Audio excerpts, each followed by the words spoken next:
मित्रों, आज नेताजी सुभाष चंद्र बोस के उपलक्ष्य में पराक्रम दिवस मनाया गया था आरबी कॉलेज में, और हमारे साथ दो चीफ गेस्ट मौजूद हैं और बहुत ही अच्छा एक मोटिवेशनल स्पीकर भी हैं और प्रोफेसर भी हैं। तो सर से बात करते हैं और इनकी कुछ बातें आपको बताना चाहेंगे जो कि आपके जीवन के लिए, हमारे देश के लिए। सर ने राष्ट्रवाद के बारे में समझाया कि हम देश के प्रति कितना उत्तरदायित्व होते हैं। पराक्रम दिवस कहा ही जाता है, इसका मतलब समझ सकते हैं कि नेताजी सुभाष चंद्र बोस ने क्या योगदान दिया अपने देश के लिए और किस तरह से हमारे देश को आगे बढ़ाने में और स्वतंत्रता दिलाने में उनकी अहम योगदान रहा है। तो सर से उनकी जुबानी जानने की प्रयास करेंगे। तो जितेंद्र सर, आपका बहुत बहुत स्वागत है हमारे चैनल में। बहुत बहुत धन्यवाद, thank you very much. Camera man थोड़ा आगे आ जाइए। सर, जैसा कि सबसे पहले तो आपको बहुत बहुत धन्यवाद कि आपने अपना कीमती वक्त निकाला और हमारे आरबी कॉलेज के लिए दिया। अरे ये वक्त जो है सो कि इसी के लिए है ही, इसीलिए कीमती है क्योंकि बच्चों के लिए वक्त है, इससे ज़्यादा कीमती नहीं, क्योंकि जो हमारे भविष्य है उनके लिए वक्त दिया नहीं है, उन्हीं का ये वक्त है। ये हम भाग्यशाली हैं कि इस अवसर पर मुझको आने का मौका मिला। और सुभाष चंद्र बोस का नाम लेते ही देह में एक सिहरन होती है, एक ऐसी छवि सामने आती है जिसके बारे में हम कह सकते हैं कि राष्ट्रवाद क्या है कुछ बताने की भी जरूरत नहीं पड़ती है। एक ऐसा व्यक्तित्व जो अपने चरित्र से, अपने आचरण से, अपने फिगर से, अपने पोशाक से ये आश्वस्त करता है कि हम हैं, ऐसे सैनिक हैं, ऐसे पुरोधा हैं कि हमारा राष्ट्र सुरक्षित और संरक्षित है। और गुलामी के उस दौर में राष्ट्र को, उस धारणा को रेखांकित करना जो ये बतावे कि संगठित रूप से हिंदुस्तान की जो अवधारणा रही है, एका की जो भावना रही है, वो अगर विकसित कर दिया जाए और राष्ट्र के लिए सर्वोच्च न्यौछावर करने की जो अवधारणा राष्ट्रवाद के मूल में होती है, उसके लिए अगर लोगों को तैयार कर दिया जाए तो केवल आज़ादी ही नहीं, हमारा जो राष्ट्र होगा पुनः एक बार वैभव को प्राप्त करेगा। पहले भी ये वैभवशाली राष्ट्र था, जगत गुरु हुआ करता था। कुछ कमजोरियां ऐसी थी जिसके वजह से हम लोग वर्षों तक दलित भी रहे, रौदे जाते रहे, आक्रमण होते रहा। लेकिन एक ऐसा दौर था जिस समय में सुभाष चंद्र बोस ने ये आह्वान भी किया कि तुम हमें खून दो, हम तुम्हें आज़ादी देंगे। इसका मतलब था कि सब लोग देश के लिए सर्वोच्च न्यौछावर करने के लिए तैयार रहो, तो हमारी आज़ादी पर कोई डाका नहीं डाल सकता है, और जो डाले हुए उसको हम भगा करके ही दम लेंगे। और उसके लिए ताकतवर होना जरूरी है। सुभाष चंद्र बोस की ये स्पष्ट अवधारणा थी कि कमजोर की कोई बात नहीं सुनता। और हमको लगता है कि जो भारतीय हमारा दर्शन है उसमें आपने भय भी न हो ही न प्रीत, और ये माना भी गया है। हाल के जो रिसर्चेज हैं, उस समय के जो कार्यरत लोग थे, ब्रिटिश शासन को जानने वाले लोग थे, उन्होंने भी माना है कि इस आज़ादी के पीछे सबसे महत्वपूर्ण कारण अगर एक कोई था तो सुभाष चंद्र बोस की दहशत थी ब्रिटिश साम्राज्य में, जिसके वजह से वो जानते थे कि यह आदमी अब हमको जिंदा छोड़ने वाला नहीं है, इससे बेहतर है यह मुल्क छोड़ के चले जाओ। लेकिन केवल उतना ही तक उनकी अवधारणा नहीं थी। वो जानते थे कि राष्ट्र के रूप में शक्तिशाली होने का मतलब है आर्थिक दृष्टिकोण से संपन्न होना, और आर्थिक दृष्टिकोण में पाश्चात्य की तरह नहीं, उस मॉडल पर काम नहीं करना, भारतीय मॉडल पर काम करना। और भारत की जो आर्थिक ताकत है वो ज़मीन में है, मज़दूरों में है, किसानों में है। इसीलिए उन्होंने जो पहली समझ उनकी बनी थी, इसीलिए उन्होंने योजना आयोग का निर्माण किया।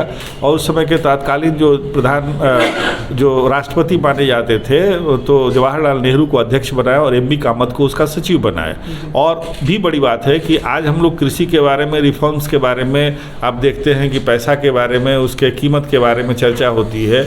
और अभी भी ये मांग रहती है कि कृषि आयोग बनाया जाता है। उन्होंने उसी समय, उसका जब कांग्रेस अध्यक्ष थे हरिपुरा सम्मेलन में, उसी समय उन्होंने कृषि आयोग की भी रचना की थी। और उनका मानना है कि हमारी जो रचना योजना है वो पाश्चात्य से अलग होनी चाहिए, क्योंकि पाश्चात्य जो है सो औद्योगिक देश रहे हैं और हम कृषि प्रधान रहे हैं। इसीलिए हमारे यहाँ वो मजदूरों की स्थिति नहीं है, कृषक मजदूरों की स्थिति है। और जब तक खेती ठीक नहीं होगी, इसीलिए कृषि, संजय जी ने बताया पॉइंट वाइज, मैंने मैंने दर्शन के धरातल पर बताया था कि लैंड रिफॉर्म्स नहीं होगा। और तमाम लोगों का आप देखेंगे तो जो समाजवादी कहते हैं, तो भारतीय समाजवाद ये है कि जो ज़मीन हमारी है उसकी व्यवस्था होनी चाहिए, और इसीलिए लैंड रिफॉर्म्स। और पहला संशोधन भी देश में आप देखते हैं कि उन्होंने बात कही थी, और पहला भी संशोधन हुआ तो उसी को लेकर के, वो जमींदारी उन्मूलन चाहते थे, वो भी चाहते थे, जयप्रकाश भी चाहते थे, लोहिया भी चाहते थे, तमाम लोग। और इंदिरा गांधी ने जब बैंक का नेशनलाइजेशन किया, और अभी के जो प्रधानमंत्री उन्होंने गरीबों के लिए जो खाता खुलवाया, वहाँ पैसा पहुँचवाया, जो पैसा सरकार दे और वहीं तक पहुँचे।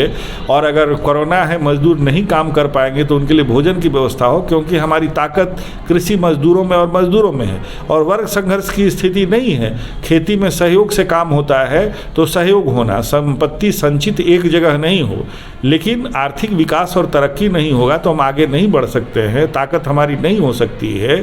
और दूसरी बात है कि व्यवहारिक राजनीति हमको करनी, केवल प्रेम, सहयोग, सद्भाव ही नहीं, जहाँ जरूरत पड़े, जैसे हमारा यहाँ चाणक्य ने कहा साम दाम दंड भेद, तो इसको रेखांकित करते हुए बहुत सारी चीज़ें उनके जीवन में है कि जब जर्मनी ने अटैक किया रसिया पर तो उन्होंने उसका विरोध किया। और खास करके कमाल की बात है कि जर्मनी में होते हुए भी, क्योंकि हमारे राष्ट्रीय हित को लेकर के कोई कंप्रोमाइज नहीं करना उनकी स्पष्ट नीति थी।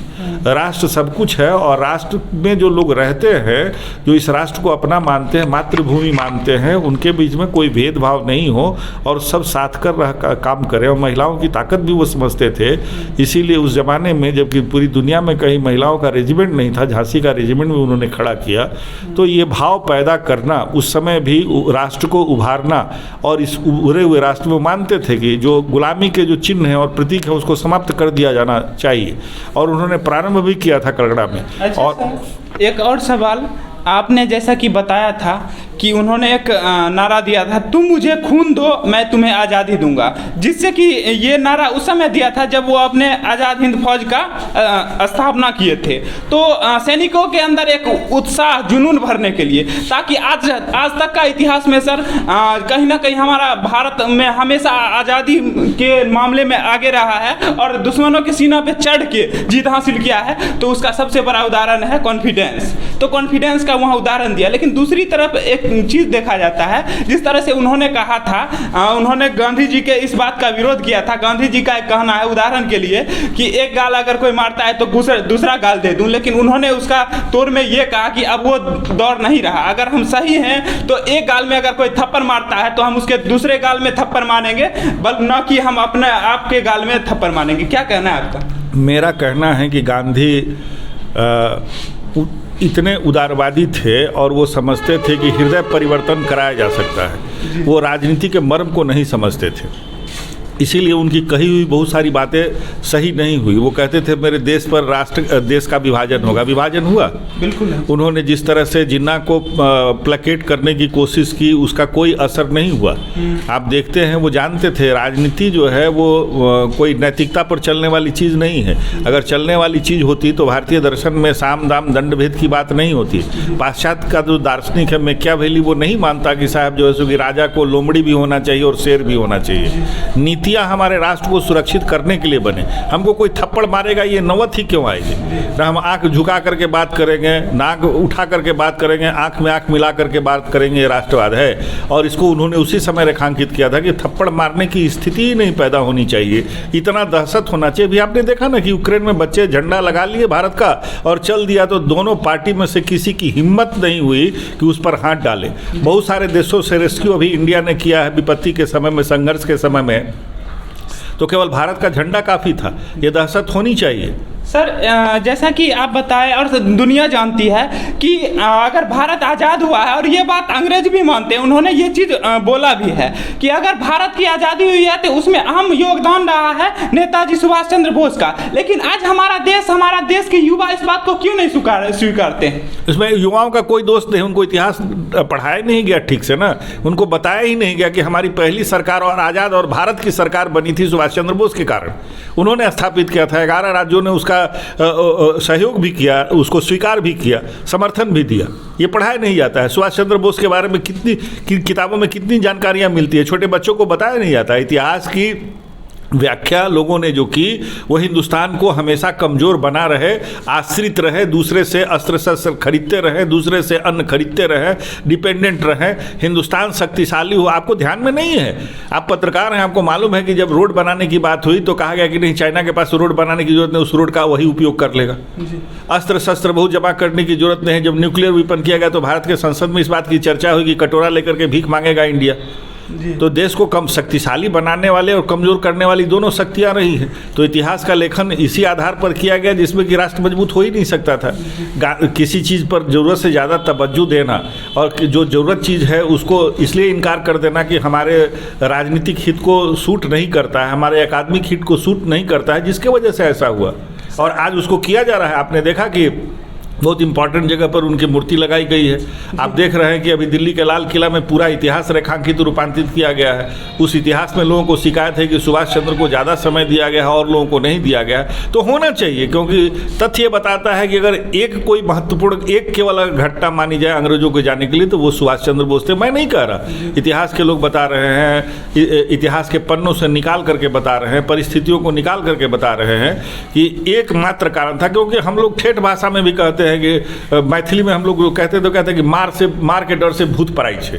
तो जो भूत था, साम्राज्यवाद का भूत था, उस सुभाष के मार के डर से भागा चल रहा था, तहस नहस हो गया था। सर एक और सवाल, इतिहास से जुड़ी, आपने इतिहास पे चर्चा की है इसलिए मैं थोड़ा सा इस पे एक टिप्पणी करूंगा, नहीं क्वेश्चन करूंगा। ये युवाओं का सवाल है कि आखिर मुगलों के बारे में ही क्यों ज़्यादातर इतिहास के पन्ने में बताए जाते हैं, हमारे देश के उन वीर सपूतों के बारे में क्यों नहीं बताया जाता है? नेताजी सुभाष चंद्र जैसा वीर सपूतों के बारे में क्यों नहीं बताया जाता है?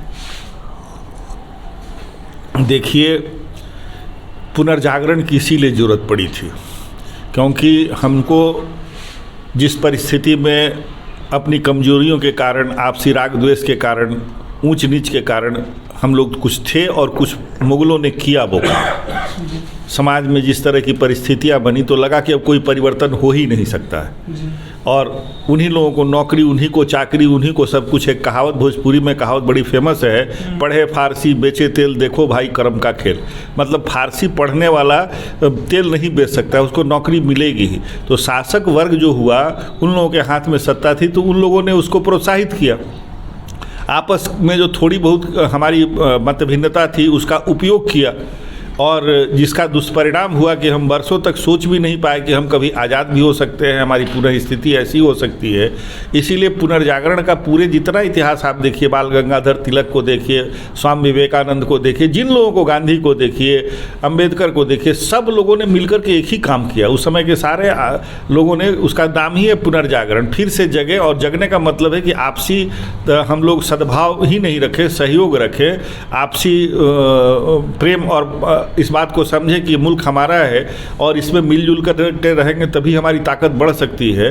तो ये काम किया गया और उस काम को शिद्दत के साथ, सैनिक ताकत के साथ आगे बढ़ाने के लिए और रेखांकित करने के लिए सुभाष चंद्र बोस ने जो किया, उनके लिए सारे अकीदत मैं पेश करता हूं। और मैं मानता हूं कि आज मैं बहुत भाग्यशाली अपने को मानता हूं कि पराक्रम दिवस के अवसर पर आरवी कॉलेज दलसिंह सराय में आप लोगों ने बुलाया, मान सम्मान दिया, मेरी बात आप पूछ रहे हैं हमसे, तो हम आभार भी व्यक्त करना चाहते हैं। ये सबके लिए गौरव की बात है। जब कल नहीं हुआ तो कोई बात नहीं है, जब जगो तभी सवेरा। आज जग गए हैं तब हिंदुस्तान की ताकत का एहसास विश्व को हो रहा है। जब कहीं देख रहे हैं कि कहीं कुछ हो रहा है तो कहता है इंडिया हेल्प करेगा। हमने अपनी भी मदद की है कोरोना में और सैकड़ों देशों की भी मदद की है। अभी युद्ध चल रहा है तो एक ही नेता पर हो रहा है। अभी G20 में हम लोग देखिए कि हमारा नेतृत्व वहाँ मिल रहा है, हम स्पोर्ट्स में भी अच्छा कर रहे हैं। इतनी खराब स्थिति कोरोना में हुई, उसके बाद भी हमारी आर्थिक 5वां शक्तिशाली देश बन गया। हम कुछ भी कर सकते हैं। स्वयं मृगेंद्रता की हमारा देश रहा है, राष्ट्र देवो भव का हमारा देश रहा है। राष्ट्र को देवता मान करके उसकी पूजा करना, आराधना करना और सर्वक्ष न्यौछावर कर देना, यही प्रेरणा उनकी थी और राष्ट्र उस रास्ते पर चल चुका है। इसीलिए भाई संजय जी प्रधानाचार्य, सम्मानित प्रधानाचार्य जी ने ये विषय भी रखा, उभरता हुआ राष्ट्रवाद। हमको इस विषय के लिए भी उनको धन्यवाद और बधाई देते हैं। सर आपने अपना कीमती वक्त निकाला और हम आपको बता दूं सर कि मैं आपके ही कॉलेज आरवी कॉलेज का स्टूडेंट हूँ और मुझे गर्व होता है कि आप लोग जैसे कुछ अच्छे लोगों से मिलता हूँ तो मुझे हिम्मत मिलती है। जब मैंने अपने पिता को नहीं देखा है और जब मैं 14 साल का था तो माँ मरते समय मुझे यही बोली थी कि तुम एक पत्रकार बनना और देश की रक्षा करना। फिर अपने घर वालों ने मुझे बहुत ही प्रताड़ना किया, बहुत सारी कोशिशें की, लेकिन नहीं। और आप लोगों को जैसे ही मोटिवेशनल स्पीकर से स्पीच सुनता हूँ और मुझे हिम्मत मिलती है और मुझे बहुत ही पॉजिटिव फील हो रहा है सर अंदर से, कि लग रहा है कि सच में मैं इस भारत का नागरिक हूँ और सच में कॉन्फिडेंस लेवल बढ़ जाता है। बहुत बहुत धन्यवाद सर आपको। देखिए, आत्मविश्वास ही सबसे बड़ी ताकत होती है और ईश्वर का अंश हर आदमी में है और इस ताकत को महसूस कर ले, आपने महसूस किया, उसमें ईश्वर की बड़ी कृपा है, हमेशा बनी रहेगी। आत्मविश्वास से लबरेज रहिए, आप जीवन में कुछ भी कर सकते हैं। और जहां आज है, मेरी केवल एक सलाह है, जहां है उससे संतुष्ट नहीं होना है और उसको सब कुछ नहीं मान लेना है और कभी ये नहीं मानना है कि अंतिम हो गया, हम सब जान गए। रोज़ अपने आप में जितना जानते हैं उससे कुछ ज़्यादा जानें। आज जैसा बढ़िया पत्रकारिता करते हैं, इसमें और क्या हो सकता है, उस फील्ड में जो लोग काम कर रहे हैं वो कैसे कर रहे हैं, उनका अंदाज़ क्या है, इन चीज़ों को देखना और समझना, तो आपके जीवन में कभी भी रिक्तता भी नहीं आएगी, कभी बासीपन नहीं आएगा। रोज़ अपने आप को सुधारिए। दुनिया में किसी से कंपटीशन मत कीजिए, अपने आप से रोज़ कंपटीशन संजय जी कीजिए आप, और हर फील्ड में आप अच्छा करेंगे। तमाम शुभकामनाओं के साथ बहुत बहुत धन्यवाद। बहुत बहुत धन्यवाद सर। लास्ट में एक सवाल, आपको मिथिलांचल का जो पाग होता है उससे सम्मानित किया गया, कैसा लगा? पाग देखिए, आजकल तो सब लोगों को दे दिया जाता है। पाग की एक बनावट है, आप देखिएगा सबके माथे पर टिकता भी नहीं है। पाग सम्मान का प्रतीक है, विद्वता का प्रतीक है।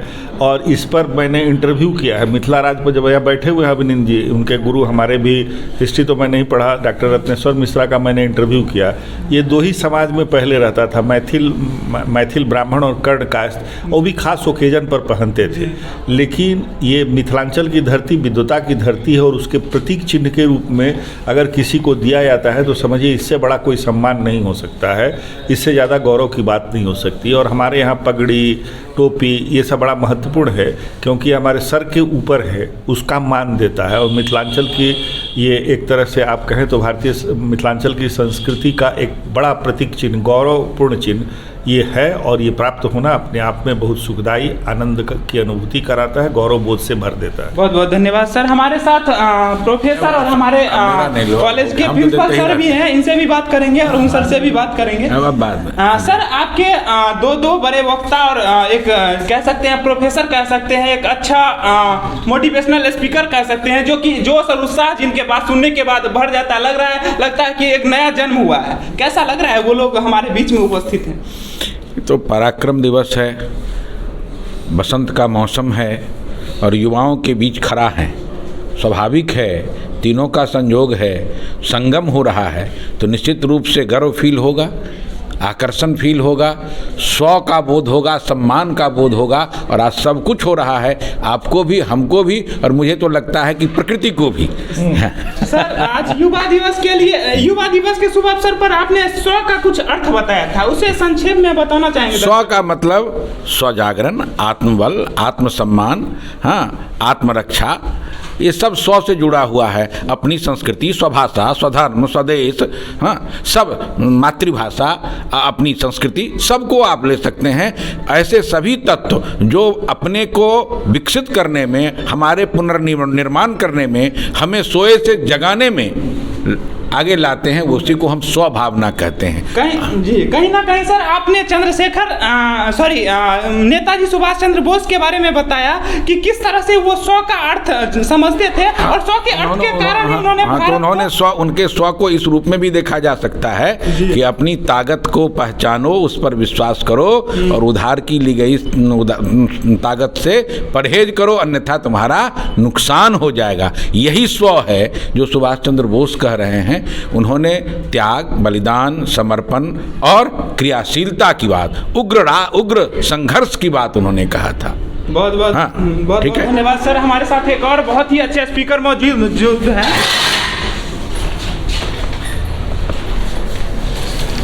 आइए अब इन सर से भी आपको बात करवाते हैं। प्रोफेसर डॉक्टर हमारे साथ प्रोफेसर अरविंद कुमार सर हैं और एक बहुत ही अच्छे एक मोटिवेशनल स्पीकर हैं। और जिस तरह से इन्होंने अपने बच्चों की तरह, अपने बेटों की तरह और दूसरी तरफ से देखा जाए तो हमारे बदलते हुए इतिहास को और एक सच्चा भारतीय होने के नाते भी हमारे युवाओं को जागृत करने का काम किया है। इन्होंने ये बताया कि किस तरह से नेताजी सुभाष चंद्र बोस एक अपने अंदर वो कॉन्फिडेंस लाए थे और उसी कॉन्फिडेंस के कारण हमारा देश आज़ाद हुआ था। और ये दोनों स्पीकर सर आए थे और हम लोग का ऐसा लग रहा था उस समय कि पुनर्जन्म हुआ है। आइए इस सर से बात करते हैं कि क्या कहना है, क्या योगदान है इनका। सर बहुत बहुत स्वागत है कि आपने अपना कीमती वक्त हमारे कॉलेज के लिए दिया और अपना कीमती वक्त, अपना काम, कार्य, धंधा सब छोड़ के हमारे कॉलेज के लिए आए। बहुत बहुत धन्यवाद सर। धन्यवाद। और सर आपने जैसा कि बहुत बातों को समझाया है, कुछ संक्षेप में हमारे दर्शकों के लिए, हमारे छात्रों के लिए कहना चाहेंगे, युवाओं के लिए कहना चाहेंगे जो कि अगला देश का भविष्य है। सुभाष चंद्र बोस एक बहुत ही संतुलित आदमी थे और उस संतुलन को देखिए कि वो ICS कर जाते हैं, ICS में 4th पोजीशन उनको मिलता है। वो चाहते तो चैन से रईसी की ज़िंदगी जी सकते थे, किंतु उन्होंने उसे छोड़ा और स्वतंत्रता संग्राम को अपनाया। भारत के स्वतंत्रता के लिए अपने आप को निछावर कर दिया और अपना सर्वस्व उन्होंने निछावर कर दिया। अपनी नौकरी छोड़ी, अपना परिवार छोड़ा, उन्होंने जहाँ शादी की वहाँ पत्नी छोड़ दिया। मतलब वो लगातार देश के लिए ही जीते रह गए। गुमनामी में मर गए।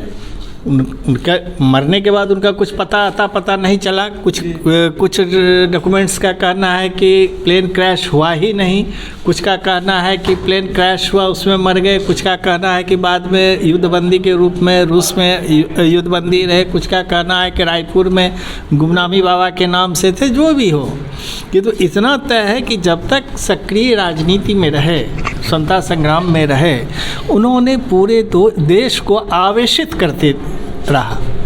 आवेशित मतलब पूरा चार्ज करते रहे पूरे देश को, युवाओं को, यहाँ के आवाम को आवेशित किया उन्होंने स्वतंत्रता संग्राम के लिए। सर एक बात बोला जाता है कि वो हिंसा को ही मानते थे और हिंसा को ही अपना विजय मानते थे। इस पे हिंसा को नहीं मानते। ये हिंसा क्यों आप कह रहे हैं? नहीं, वो हम समझ रहे हैं सर। वो ताकत को मानते थे। अगर आपके पास शक्ति नहीं होगी तो आप केवल मांग के आप स्वतंत्रता नहीं ले सकते। मान लीजिए आपको मैंने यह स्वेटर दिया, जाड़े के दिन में अगर आपसे हम स्वेटर वापस लेना चाहेंगे तो आप दीजिएगा? नहीं दीजिएगा, छीनना पड़ेगा हमको। सही बात कह रहे हैं सर, आपकी बात। तो वही चीज़ वो कह रहे थे कि आप जो डोमिनियन स्टेटस मांग रहे हैं, मांग क्यों रहे हैं? आप पूर्ण स्वतंत्रता छीनिए अंग्रेजों से, उसके लिए लड़िए, हथियार उठाइए, शक्ति का प्रदर्शन कीजिए, मांगिए मत, भीख मत मांगिए। यही था उनका। सर आज के युवाओं के लिए, अपने कॉलेज के छात्रों को क्या मैसेज देंगे जाते जाते? ईमानदारी पूर्वक राष्ट्र को देखें, राष्ट्र सेवा करें। राष्ट्र सेवा करेंगे, परिवार सेवा भी होगा, सब कुछ होगा उसी में। आपका भी भला होगा, राष्ट्र का भी भला होगा। बहुत बहुत धन्यवाद सर।